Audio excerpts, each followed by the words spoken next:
Hello और नमस्कार दोस्तों। जैसा कि आप जानते हो, मैं 10th क्लास के प्रैक्टिस सेट डेली कर रहा हूँ और यहाँ से आपको 100% आपके एग्ज़ाम में आने की संभावना है। जो जो आप यहाँ से अपना प्रैक्टिस कर सकते हैं और ये 100% है कि आपका एग्ज़ाम में लड़ेगा ही। तो चलते हैं पहले क्वेश्चन में, और ये सेट नंबर ये 4 है। तो आप लोग बने रहिए मेरे साथ और चलिए क्वेश्चन में आगे चलते हैं। तो ये रहा पहला क्वेश्चन। तो यह है कि यदि आपतन कोण 30 डिग्री तो आपतित किरण और परावर्तित किरण के बीच कितनी डिग्री कोण बनेगी। तो ये हो गया, अक्ष हो गया, आपतित किरण हो गया, परावर्तित किरण हो गया, इसमें बीच में विलंब होता है। तो 31 डिग्री ये हो जाएगा, 31 डिग्री हो गया। तो 30 और 30 ये दोनों का कोण सेम रहता है और ये पूरा मिल के 60 डिग्री बना देता है। ठीक है दोस्तों, 60 डिग्री बना देता है कोण। तो इसका ऑप्शन नंबर डी हो जाएगा सही। तो चलिए अगले क्वेश्चन में चलते हैं। दर्पण पर आपतित प्रकाश की चाल सी है तो परावर्तित प्रकाश की चाल, तो आपतित प्रकाश की चाल सी है तो इसका भी परावर्तित मतलब जितना इसका होगा उतना ही इसका होगा, तो इसलिए इसका ऑप्शन नंबर डी हो जाएगा, इसका सी ही होगा। गोलाकार दर्पण में कार्तिकेय चिन्ह परिपाटी के अनुसार मूल बिंदु लिया जाता है। तो मूल बिंदु कहाँ लिया जाता है, तो मूल बिंदु ध्रुव पर लिया जाता है। ठीक है दोस्तों, गोलाकार दर्पण मतलब मूल बिंदु, जैसे ये हो गया गोलाकार दर्पण, तो यहाँ मूल बिंदु हो जाएगा, इसको ही ध्रुव कहते हैं। ठीक है दोस्तों, जब प्रकाश सघन माध्यम से विरल माध्यम में जाता है उसकी चाल क्या होती है, तो मतलब सघन मतलब घना ये हो गया, विरल मतलब दूर दूर कण रहेगा।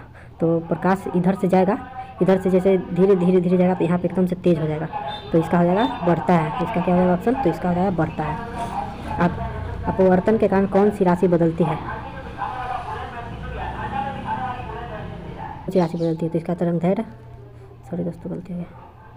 अपवर्तन के कारण हमेशा क्या बदलता है, तो तरंगदैर्घ्य इसका बदलता है। ठीक है दोस्तों, तो यहाँ पर आ गया 6, ये न्यूमेरिकल है लेंस के। तो क्या है 50 सेंटीमीटर फोकस दूरी वाले लेंस की शक्ति क्या होगी, तो लेंस की शक्ति यानी 1/f होता है, पावर इक्वल टू 1/f होता है, और ये सेंटीमीटर है तो मीटर में बदलेंगे तो 1/0.50 हो जाएगा। तो ये पॉइंट हटेगा तो ऊपर 2 जीरो और ये काटेंगे तो 2 डायोप्टर हो जाएगा लेंस की क्षमता। तो ये हो जाएगा आंसर, तो हमारा हो जाएगा ऑप्शन नंबर 2 आंसर सही है। तैलीय कागज़ होता है, तो तैलीय कागज़ होता है क्या होता है, पारभासी होता है। एक पारदर्शी होता है, अपारदर्शी होता है। पारभासी अगर तेल मतलब थोड़ा प्रकाश की चाल न्यूनतम होती है, तो प्रकाश की चाल न्यूनतम कांच में होती है, सब लोग जानते हैं दोस्तों। मानव नेत्र में किस वस्तु का प्रतिबिंब बनता है, तो मानव नेत्र में किस वस्तु का प्रतिबिंब कहाँ होता है, तो रेटिना पे बनता है। नेत्र का पारदर्शी अग्रभाग कहलाता है, क्या कहलाता है, तो नेत्र का पारदर्शी अग्रभाग कॉर्निया कहलाता है। बाइफोकल लेंस किस दोष को सुधारता है, तो बाइफोकल लेंस जरा दृष्टि दोष को सुधारता है। रॉड कोशिकाएं किसके लिए प्रतिसंवेदनशील होती है, तो ये मंद प्रकाश के लिए। ब्लाइंड स्पॉट में नहीं होता, तो ब्लाइंड स्पॉट जहाँ पे कोई छवि नहीं बनता, मतलब कोई ये बंद नहीं बनता छवि, हाँ वही नहीं बनता, तो इसमें रॉड और कॉन्स मतलब नहीं होता है, जिसे ये बनता है प्रकाश का प्रतिबिंब बनता है। विद्युत फ्यूज किस प्रभाव का कार्य करता है, विद्युत फ्यूज उष्मीय प्रभाव पे काम करता है। तो नंबर 20 सही हो जाएगा। किस यंत्र में धन तथा ऋण का चिन्ह नहीं होता, तो कुंडली जो होता है उसमें धन और ऋण का चिन्ह नहीं होता है। अगले क्वेश्चन चलते हैं। वाट इकाई है, तो ये वाट इकाई हो जाएगी चुंबक पर सेकंड के, जूल पर सेकंड के, सॉरी। विद्युत हीटर किसकी बनी, तो विद्युत हीटर को सब पता है कि नाइक्रोम की बनी होती है। विद्युत हीटर ऐसे होता है, ऐसे बना होता है विद्युत हीटर में, तो नाइक्रोम की बनी होती है। कार्य करने की क्षमता को क्या कहते हैं, तो कार्य करने की क्षमता को ऊर्जा कहते हैं। अगर हम किसी काम को करते हैं तो हमारे शरीर से देखते हो पसीना चलता है, वही ऊर्जा हो जाता है। ठीक है, अगले क्वेश्चन चलते हैं।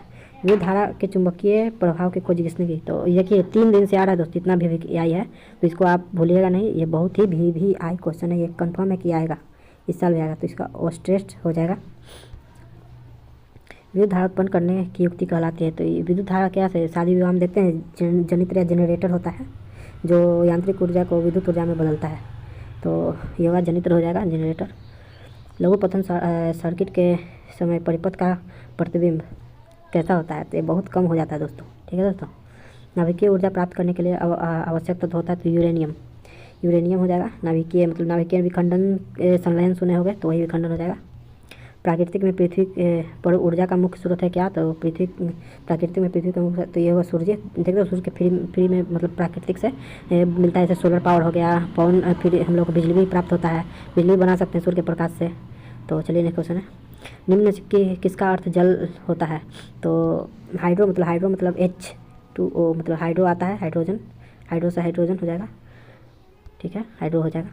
निम्न में कौन सा युग्मक एक एकल विस्थापन की अभिक्रिया दर्शाता है? तो AgNO3 विलयन और तांबा हो जाएगा, इसका ऑप्शन नंबर डी। सब्जियों का विघटन होकर कंपोस्ट बनना किस अभिक्रिया का उदाहरण है? तो ये ऊष्माक्षेपीय अभिक्रिया का उदाहरण है। निम्न में से कौन ऑक्सीकरण अभिक्रिया नहीं है? तो ये हो जाएगा अवक्षेपण, ठीक है दोस्तों। ग्लूकोज का रासायनिक सूत्र सब जानते हैं, C6H12O6, इसे चीनी भी कहते हैं, ठीक है, इसे चीनी का भी यह सूत्र हो जाएगा, ठीक है दोस्तों, C6H12O6। निम्न के चीनी का कुछ और है, C12H22O11 हो जाता है दोस्तों, सॉरी वो ग्लूकोज का है, ठीक है। निम्न से कौन सा समीकरण संतुलित नहीं है? तो ये समीकरण नंबर डी में है जो ये संतुलित नहीं है, आप मिलाकर देख लीजिएगा। वो भी लाल लिटमस को नीला कर देता है, उसका pH होता है, तो लाल लिटमस को नीला कर देता है तो क्षारीय हो जाता है, और क्षार का 7 से लेके 14 तक होता है। 3 दिन से आ रहा है, ये भी VVI क्वेश्चन है। ये जो है लाल लिटमस को नीला कर देता है, तो इसका बी नंबर ऑप्शन सही हो जाएगा। दार्शनिक ऊन है तो ZNO हो जाएगा, जिंक ऑक्साइड।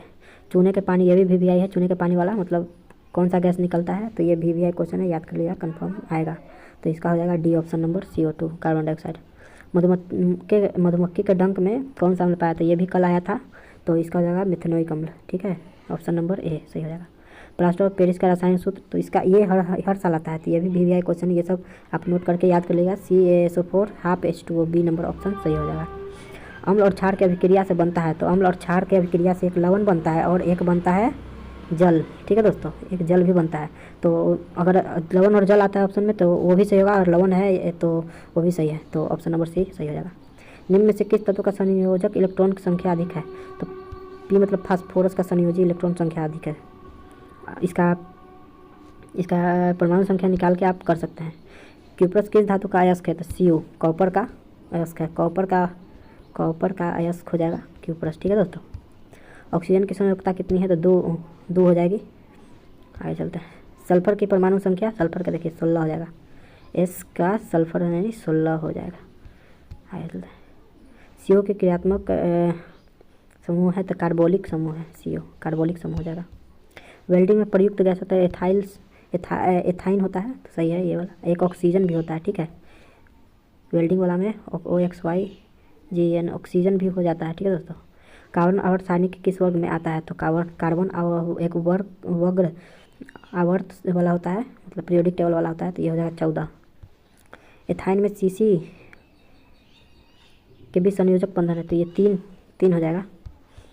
सबसे अधिक क्रियाशील धातु तो F हो जाएगा। इसका मैं एक ट्रिक याद है बट मैं बता दूंगा, अगले वीडियो में पक्का बता दूंगा, ठीक है, जिससे आप क्रियाशील धातु को ईजी से याद रख सकते हैं। आवर्त सारणी की आवर्तों की संख्या कितनी होती है? आवर्त सारणी की आवर्तों की संख्या कितनी होती है? तो ये इसकी 7 होती है। पोटेशियम 19 की संयोजकता कितनी होती है? पोटेशियम मतलब के 1 होती है। आधुनिक आवर्त सारणी के ऊर्ध्वाधर स्तंभों की संख्या कितनी है? तो 18। अभी एक आया था ना ऊर्ध्वाधर मतलब उठा हुआ, ये हो गया वर्ग, ठीक है, तो इसका संख्या हो जाएगा 7, सॉरी इसका 18 हो गया, मतलब इसका 18 इसका 7 उठा हुआ जो। निम्न में से कौन सा धातु है? तो इसका होगा बेरिलियम वाला हो जाएगा, बी हो जाएगा। निम्न में से वन आधारित उद्योग है, तो ये सभी वन आधारित उद्योग हो जाएगा। ये सब जितना भी है ना ये सब वन आधारित उद्योग हो जाएगा। टिम्बर, खलाक ये सब प्राकृतिक से मिलता है, तो वन आधारित। पौधों की जड़ों के पास सीधे जल पहुंचाता है किस विधि द्वारा? तो इसका टपक सिंचाई द्वारा। जैसे यहाँ पे पेड़ हो जाता है, इसमें डायरेक्ट एक पाइप के माध्यम से बूंद बूंद करके हम लोग पानी इसके जड़ में देते हैं, तो इसे टपक सिंचाई कहते हैं। चिपको आंदोलन, देखिए ये भी VVI क्वेश्चन हो जाएगा, आप लोग जरूर से याद कर लीजिएगा चिपको आंदोलन वाला। तो इसका शुरुआत हुआ था 1973, सुंदर लाल बहुगुणा जो थे इसका शुरुआत किए थे। कवक में पोषक की विधि होती है, तो ये कवक मृत्युजीवी है जो मरे हुए खाद्य पदार्थों में से भोजन प्राप्त करते हैं। जैविक प्रक्रिया द्वारा अपघटित होने वाला पदार्थ होता है, अपघटित होने वाला पदार्थ है तो मृत घास पत्तियाँ, तो ये हो जाएगा जैविक पदार्थ से अपघटित होता है पदार्थ, तो मृत घास और पत्तियाँ होता है।